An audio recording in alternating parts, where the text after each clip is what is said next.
کرشن چندر کے افسانوں میں سے ایک افسانہ آخری بس۔ آخری بس درسوا کے لیے تیار تھی۔ 11 بج چکے تھے، اس کے بعد کوئی بس نہیں جائے گی۔ 11 بجے رات کے جسے درسوا جانا ہو پیدل جائے یا 2 روپے کی گھوڑا گاڑی پہ بیٹھے یا 3 روپے کی ٹیکسی لے۔ درسوا اسٹیشن کے بس اسٹینڈ سے 3 میل دور ہے۔ راستہ سنسان اور ویران نشیبوں میں سے گزرتا ہے۔ سڑک کے 2 رویا کناٹ کے بڑے بڑے ڈراؤنے جھاڑ ہیں جو چوری چکاری اور قتل و خون کے لیے بڑی عمدہ پناہ گاہوں کا کام دیتے ہیں۔ چنانچہ اکا دکا مسافر اکثر لوٹے جاتے ہیں اور خودکشی یا قتل کے لیے بمبئی کے لوگ دور دور سے یہاں آتے ہیں، جن کا اخباروں میں اکثر چرچا رہتا ہے۔ اس لیے بس اسٹینڈ پر جو ٹیکسی ڈرائیور ہیں یا گھوڑا گاڑی والے ہیں وہ اکثر سندھ کے مکرانی یا سرحد کے ڈر پٹھان ہیں اور ہر وقت اپنے پاس ایک خنجر رکھتے ہیں۔ رات کو اکثر پیے ہوئے ملتے ہیں۔ اس پر بھی یہ لوگ کبھی اکیلے دکیلے سفر نہیں کرتے۔ بدماشوں اور موالیوں کا کیا بھروسہ بھائی۔ اس لیے میں گاڑی کے پلیٹ فارم پر پہنچتے ہی بھاگا اور جلدی سے آگے بس میں بیٹھ گیا۔ بس کھچا کھچ بھری ہوئی تھی۔ یہ سواری کی بس نہ تھی، سامان کی بس تھی۔ دوسری بسوں میں مسافر سامان نہیں لے جا سکتے، لیکن سامان والی بس میں سامان رکھنے کی اجازت ہے۔ دوسری بسوں میں 35 افراد سوار ہوتے ہیں، اس میں صرف 28۔ پھر بھی اس میں 28 سے زیادہ آدمی ہوں گے۔ میں نے دل ہی دل میں آدمیوں کو گننا شروع کیا۔ 32 آدمی تھے۔ کیا بس کنڈکٹر 32 آدمیوں کو لے جائے گا؟ آخری بس ہے۔ اکثر بس کنڈکٹر بڑے رحم دل ہوتے ہیں، خصوصاً آخری بس کے موقع پر زیادہ قانون دانی نہیں بگھارتے۔ 4-5 آدمی اگر مقررہ تعداد سے زیادہ بھی ہوں تو بٹھا کر لے جاتے ہیں۔ پھر بھی ممکن ہے جھگڑا ہو، اس لیے میں خوب اچھی طرح جم کر اپنی سیٹ پر بیٹھ گیا اور اطمینان سے کھڑکی کے باہر دیکھ کر سیٹی بجانے لگا، جیسے بس میں سب سے پہلے میں ہی سوار ہوا تھا۔ بس کنڈکٹر نے اندر آ کے مسافروں کو گنا اور کہنے لگا، 4 آدمی زیادہ ہیں، اتر جائیں۔ بہت سے آدمی ایک دم بول اٹھے، جانے دو نا بس کنڈکٹر صاحب، آخری بس ہے، بیچارے پیدل کیسے جائیں گے کنڈکٹر صاحب۔ بس کنڈکٹر نے مسکرا کر گھنٹی بجائی۔ ڈرائیور نے اپنی سیٹ پر بیٹھ کر پہلے بس کے اندر کی بتیاں گل کیں، پھر انجن سٹارٹ کرنے لگا۔ تھوڑی دیر تک انجن کے کھانسنے کی آواز آئی، اس کے بعد وہ بھی بند ہو گئی۔ ڈرائیور نے سوئچ دبا کر اندر کی بتیاں روشن کر دی اور پھر اپنی سیٹ سے اتر کر انجن دیکھنے لگا۔ مسافروں کے چہروں پر نا امیدی دوڑ گئی۔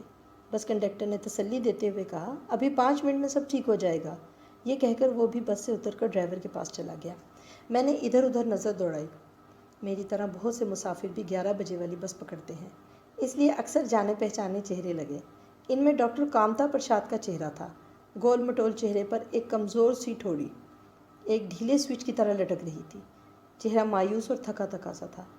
میں نے سوچا، اس سوئچ کو اوپر کرنے کے بعد کیا اس چہرے پر کسی طرح روشنی کی برقی رو نہیں دوڑ سکتی؟ اندر سے میں نے یوں سوچا، اوپر سے ڈاکٹر سے یوں کہا، ڈاکٹر صاحب بڑی دیر سے آ رہے ہیں آپ؟ کامتا پرساد میری طرف دیکھ کر مسکرایا، بولا، کیا کروں، آج کل کمپٹیشن بہت ہو رہا ہے، کاروبار مندہ ہے اور دکان پر دیر تک بیٹھنا پڑتا ہے۔ کامتا پرساد کی دکان دندان سازی کی فارس روڈ اور چینی گلی کے نکڑ پر تھی۔ چینی گلی میں چاوین دندان ساز کی بھی تھی۔ بڈھا چینی 30 سال سے وہاں جمع ہوا تھا۔ اس کی 2 بیٹیاں فارس روڈ پر پیشہ کرتی تھیں اور وہ خود دانت بناتا تھا، اس لیے بار بار ریٹ کم کرنے کے باوجود بھی کامتا پرساد آمدنی میں اس کا مقابلہ نہیں کر سکتا تھا۔ میں اپنی لڑکیوں سے پیشہ کیسے کرا سکتا ہوں؟ ڈاکٹر پرساد نے شکایتاً مجھ سے کہا، اس لیے مجھے دیر تک بیٹھنا پڑتا ہے، مگر میں اس سلسلے میں بھی چاوین کا مقابلہ نہیں کر سکتا۔ وہ تو اپنی دکان ہی میں سوتا ہے، اب میں رات بھر اپنی دکان کیسے کھول سکتا ہوں؟ 11 بجے تک دکان کھولنے کا حکم ہے، کھولے رکھتا ہوں، اس کے بعد مجھے یہ بس بھی پکڑنا ہوتی ہے، اتنی دور رہتا ہوں۔ میں چپ رہا۔ ڈاکٹر نے ایک آہ بھر کر کہا، یہ دنیا کو کیا ہو رہا ہے؟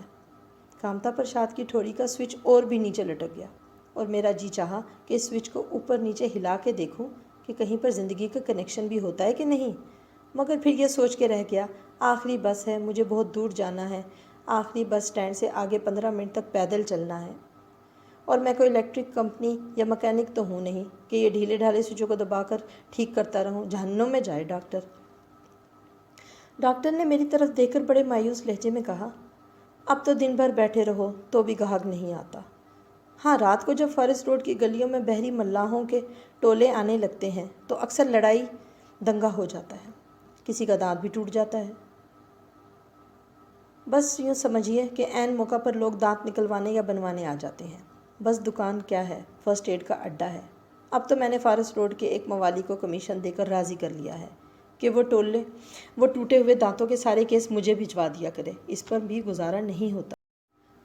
کامتا پرساد کی بات 3 دکانداروں نے بھی سنی جو اس کے قریب بیٹھے ہوئے تھے۔ ان میں سے 2 سندھی تھے اور ایک پنجابی تھا۔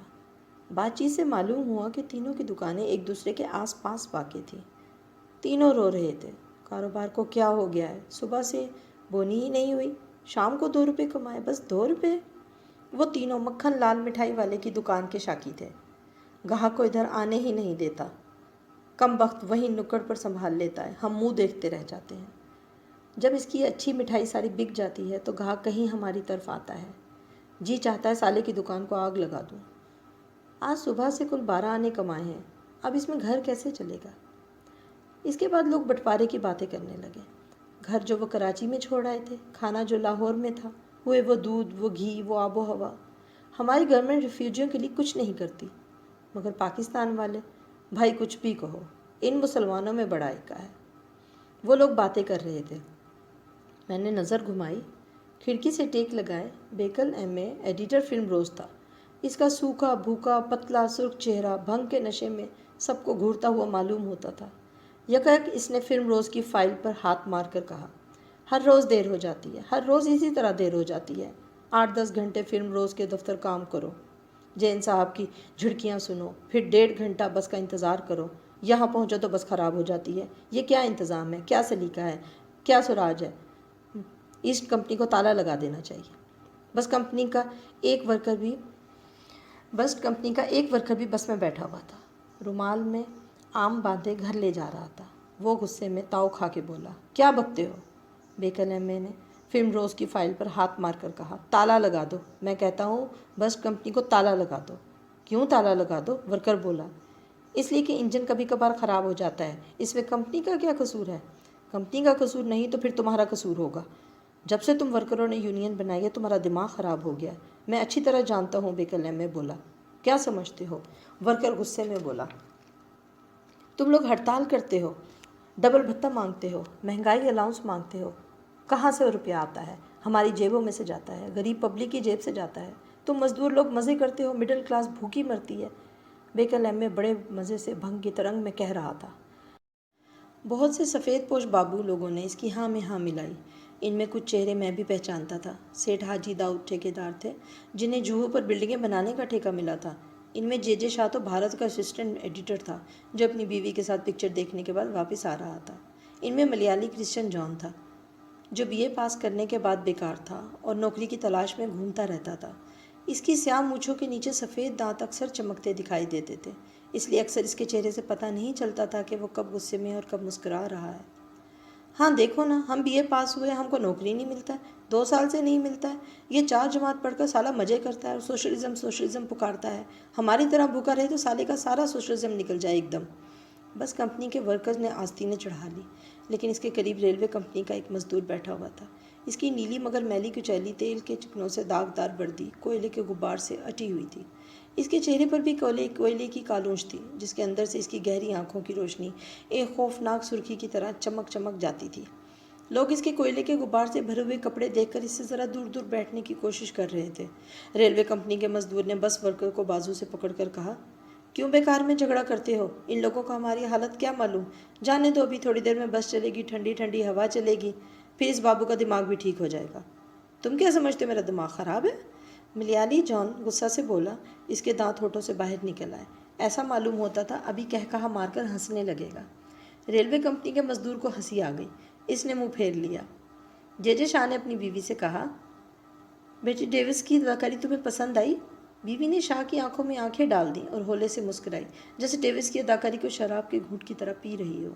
جے شاہ نے اپنی بیوی کے بازو میں چٹکی لے کے گجراتی میں کہا، تمہاری آنکھیں بھی تو بس میں بیٹھی ڈیوس کی طرح ہیں۔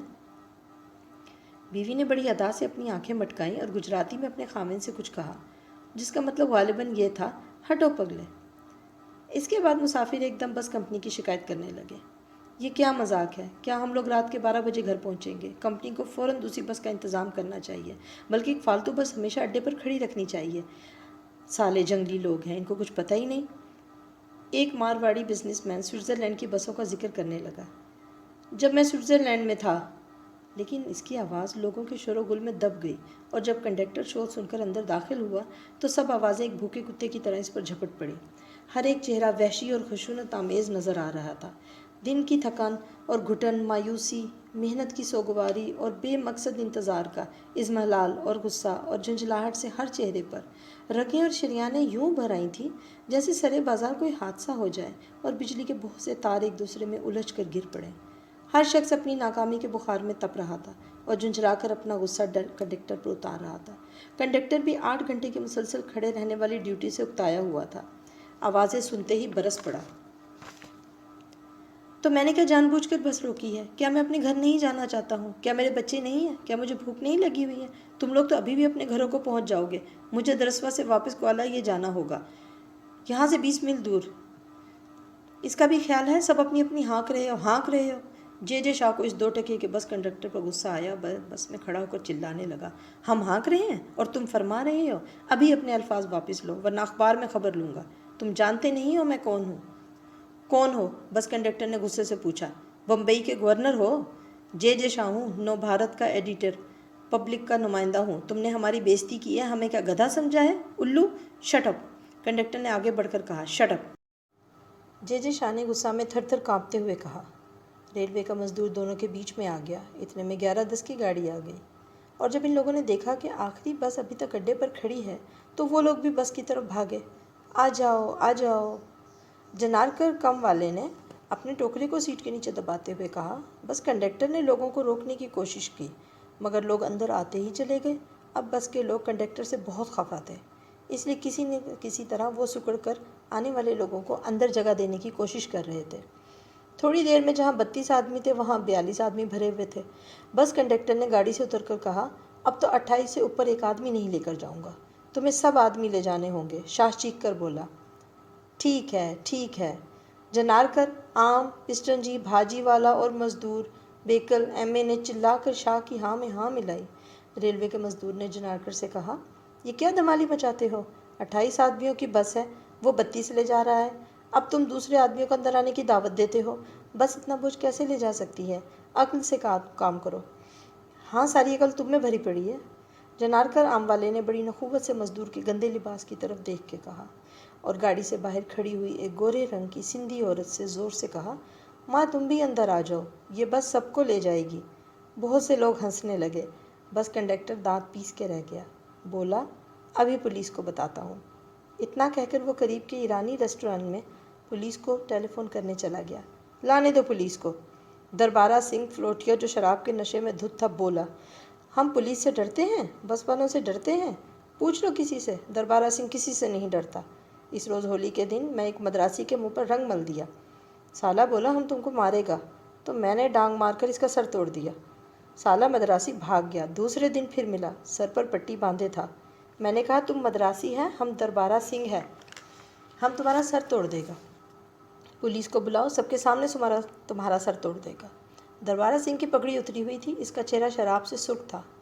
وہ غصے سے بولا، یہ سالہ بس کیوں نہیں چلاتا؟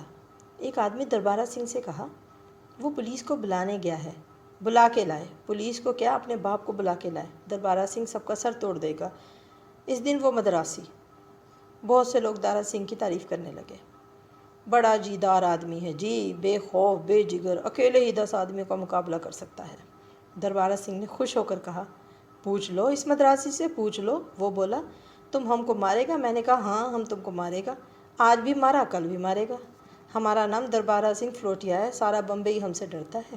جنارکر نے کہا، اس بس کنڈکٹر کے بچے کو تو اب ایسا مزہ چکھاؤں گا کہ یاد ہی کرے گا۔ تھوڑی دیر میں بس کے بہت سے آدمی ایک ساتھ بات کر رہے تھے۔ ہر شخص اپنی بہادری بے جگری کی من گھڑت داستانیں سنا رہا تھا۔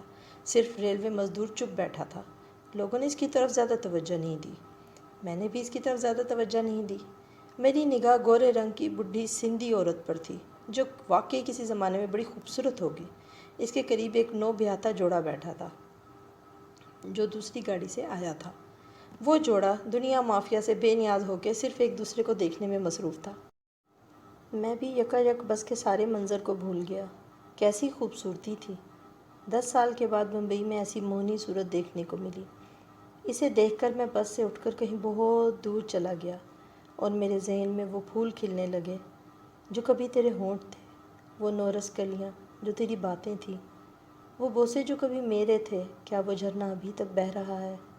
کیا تو اسی طرح وہاں سیب کی ڈالی کی طرح جھکی ہوئی کھڑی ہے؟ کیا تیرے دل میں میری محبت کے شگوفے ابھی تک لرز رہے ہیں؟ کیا تیری آنکھوں کے نیلگوں آسماں پر میرے دل کا حیران حیران تارا ابھی تک ڈول رہا ہے؟ کہاں ہے تو، اے میری گزری ہوئی محبت کی 25 سالہ باز گشت؟ تو کیوں اس وقت رات کے سناٹے میں ایک دور جانے والی گاڑی کی صدا کی مجھے چونکانے آئی ہے؟ اپنی یاد کو واپس لے جا، کیونکہ اب مجھے میرے لیے کچھ نظر نہیں آتا۔ کوئی گلاب نہیں ہے، کوئی تارا نہیں ہے اور کوئی شگوفہ نہیں ہے۔ میں ہوں، زندگی کا بس سٹینڈ ہے اور آخری بس کا انتظار ہے۔ آدمی کو خدا بھی معاف کر دیتا ہے لیکن محبت کبھی معاف نہیں کرتی۔ میں نے اس لڑکی اور لڑکے کو ایک دوسرے پر جھکتے ہوئے ایک دوسرے کے کانوں میں باتیں کرتے دیکھا۔ نہیں نہیں، یہ وہ نہیں ہے، ہرگز ہرگز وہ نہیں ہے۔ مجھے اس کی طرف دیکھنا بھی نہیں چاہیے۔ میں نے نگاہیں پھیر لیں اور کھڑکی سے باہر دیکھنے لگا۔ بس کنڈکٹر ایک پولیس انسپکٹر اسٹیشن لائن کے 3 سپاہیوں کو لے کے آ رہا تھا۔ یکایک لوگوں کا شور تھم گیا، چہرے خوف زدہ ہو گئے۔ جنارکر اور دربارہ سنگھ فلوٹیا جو سب سے بڑھ چڑھ کر باتیں کر رہے تھے، یکایک ایسے چپ ہو گئے جیسے ان کو سانپ سونگھ گیا ہو۔ جے شاہ بار بار اپنے ماتھے سے پسینہ پوچھنے لگا۔ اس کی بیوی گجراتی زبان میں غالباً اسے تسلی دیتی جاتی تھی۔